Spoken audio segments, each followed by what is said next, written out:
AI catwalk videos suddenly खूपच viral होत आहेत. आणि या यूट्यूब चॅनलने या व्हिडिओमुळे आधीच 32 मिलियन, 31 मिलियन आणि 21 मिलियन व्ह्यूज मिळवले आहेत. या कॉन्सेप्टमध्ये एखाद्या मूव्ही किंवा सिरीजमधील कॅरेक्टरला त्या ॲक्टरसोबत चालताना दाखवलं जातं, जसा तो आज दिसतो.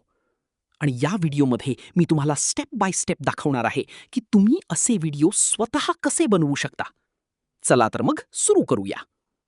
सर्वात आधी चॅट जीपीटीवर जा आणि एक्सप्लोर जीपीटीजवर क्लिक करा. AI catwalk video generator search करा आणि माझा जीपीटी निवडा. स्टार्ट चॅटवर क्लिक करा आणि जनरेटर सुरू करा. सुरुवातीला ते तुम्हाला निवडण्यासाठी 10 पॉप्युलर मूव्हीज आणि सिरीज दाखवेल.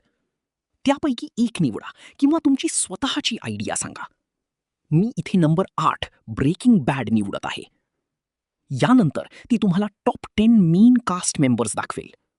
मी नंबर 1 वॉल्टर व्हाईट निवडत आहे. त्यानंतर ती तुम्हाला 10 बॅकग्राऊंड ऑप्शन्स देईल. मी पुन्हा नंबर 1 अल्बकर्की डेझर्ट निवडत आहे. आता जीपीटी तुम्हाला एक इमेज प्रॉम्प्ट आणि एक व्हिडिओ प्रॉम्प्ट देईल. फक्त इमेज प्रॉम्प्ट कॉपी करा आणि ओपन आर्टवर जा. Image, create image. मॉडेलवर क्लिक करा आणि नॅनो बनाना 2 निवडा. तुमचा प्रॉम्प्ट पेस्ट करा. ॲस्पेक्ट रेशिओ 9:16 सेट करा.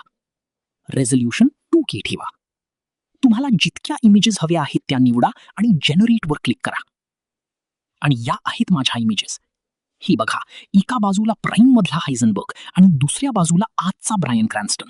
आता तुम्हाला सर्वात आवडलेली इमेज निवडा आणि इमेज टू व्हिडिओवर क्लिक करा. वर स्क्रोल करा आणि व्हिडिओ मॉडेल क्लिंग 3.0 वर सेट करा. पुन्हा जीपीटीकडे जा. व्हिडिओ प्रॉम्प्ट कॉपी करा आणि प्रॉम्प्ट बॉक्समध्ये पेस्ट करा. ऑडिओ टॉगल ऑफ असल्याची खात्री करा. व्हिडिओ लेंथ 5 सेकंड्स ठेवा आणि आउटपुट 1080p सेट करा आणि जनरेटवर क्लिक करा. आणि तुमचा फायनल व्हिडिओ काहीसा असा दिसेल. तर हा होता पूर्ण वर्कफ्लो.